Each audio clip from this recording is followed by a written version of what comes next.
Hello दोस्तों, आपने कर्ण पिशाचिनी का एक सेंट पार्ट सुन लिया है, तभी ये कहानी सुने वरना आपको समझ नहीं आएगा। टू बढ़ते हैं कहानी की और अब उसका कहीं नामो निशान नहीं था।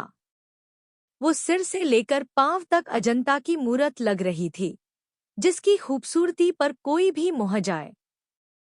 अब तक जो उससे नजरें फेरते रहते थे, वो अब शायरा के एक झलक पाने को बेताब रहने लगे। लेकिन शायरा अभी भी सिर्फ रोनी को चाहती है और उसने अपने दिल की बात रोनी को बता भी दी। रोनी भी अब उसके खूबसूरती को मना नहीं कर पाया और दोनों साथ साथ एक कपल की तरह रहने लगे। कई महीने बीत गए और अब वो दोनों एक दूसरे के काफी करीब आ चुके थे। लेकिन बीते कुछ महीने में रोनी ने ये नोटिस किया कि शायरा कभी उसके साथ रात के समय टाइम स्पेंड नहीं करती थी। न तो वो नाइट पार्टी में आती और न ही रात को कहीं उसके साथ बाहर जाती। शायरा उसके साथ सब कुछ करती है, पर सिर्फ दिन में और रात के 10 बजे के बाद तो उसने कभी शायरा को देखा ही नहीं। इसलिए एक दिन रोनी जानबूझकर शायरा के साथ रात में मूवी देखने का प्लान करता है और शायरा इस बार भी मना कर देती है। इस पर रोनी शायरा से पूछता है, आखिर तुम रात को मेरे साथ क्यों नहीं रहना चाहती? शायरा गुस्से में लाल होकर कहती है, मैंने तुम्हें कितनी बार बताया है कि ये रात में मिलने मिलाने की सारी बातें कॉलेज खत्म होने की बाद होगी, फिर भी तुम। इतना कहते ही शायरा वहां से उठकर चली जाती है।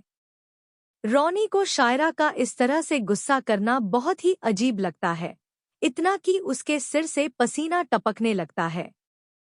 लेकिन इस बार उसने भी ठान लिया कि आज वो इसके पीछे की वजह पता लगाकर ही रहेगा। इसलिए वो शायरा को बिना बताए आधी रात में खिड़की से होते हुए उसके घर में पहुंच जाता है। पर शायरा तो अपने कमरे में थी ही नहीं। रोनी शायरा को ना पाकर बेचैन हो गया था कि तभी रोनी को कहीं से मंत्र उच्चारण की आवाजें सुनाई देती है और वो उसी तरफ बढ़ जाता है। ये आवाज शायरा के बगल वाले कमरे से आ रही थी, जो रोनी के आने पर हमेशा बंद ही रहता था। रोनी ने सोचा आखिर शायरा इस कमरे में कर क्या रही है। जानने के लिए उसने जैसे ही खिड़की की दरार के बीच से अंदर देखा तो उसकी आंखें फटी की फटी रह गई और डर के मारे उसके पसीने छूटने लगे, क्योंकि अंदर शायरा विभत्स रूप बनाए किसी तंत्र विद्या में व्यस्त थी। बाल पूरे बिखरे हुए और आंख बिल्कुल कर्ण पिशाचनी के तरह, जिसे देखकर किसी की भी रूह कांप जाए। और कमरे में एक अजीब सी रोशनी फैली हुई थी, जिससे वहां मौजूद सब कुछ जमीन से ऊपर हवा में तैरने लगा। सिर्फ सामान ही नहीं, बल्कि खुद शायरा भी।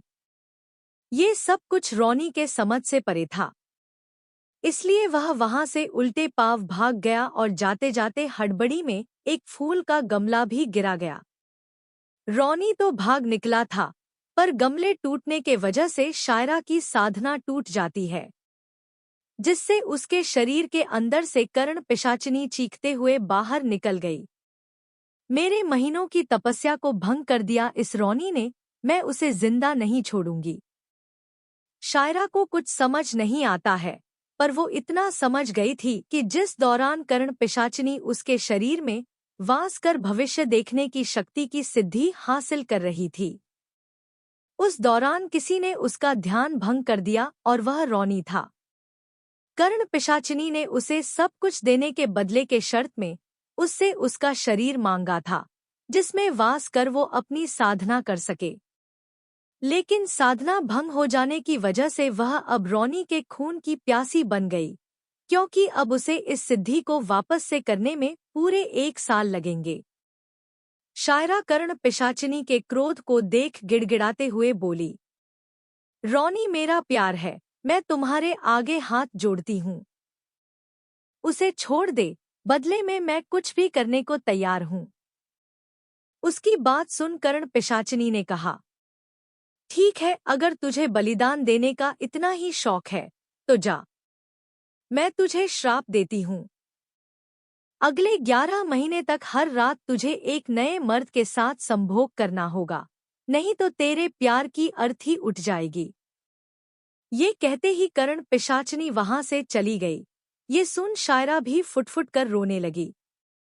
अब हर शाम वो न चाहते हुए भी बाहर जाती और एक नए मर्द के साथ वापस आती। ये सिलसिला रोज चलने लगा था। शायरा के कॉलेज में ऐसा कोई लड़का नहीं बचा था जिसे शायरा के घर का पता मालूम न हो।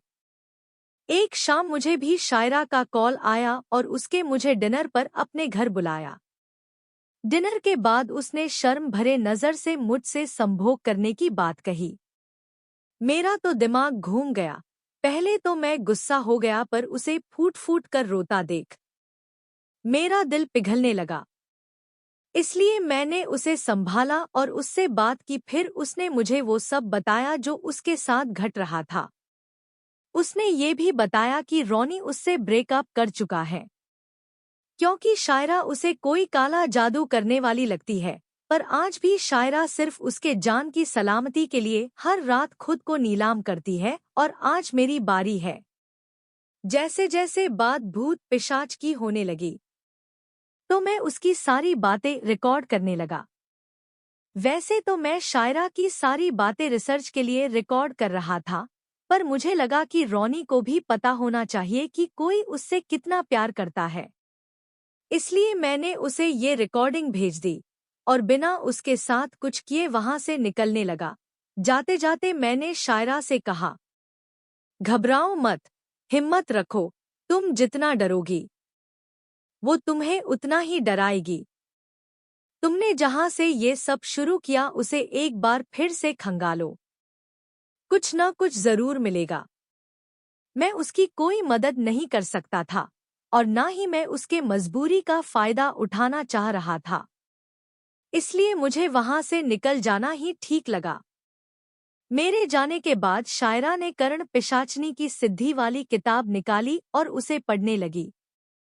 उसने किताब के पन्ने पलटे ही थे कि तभी बाहर तेज हवाओं के साथ बिजली कड़की।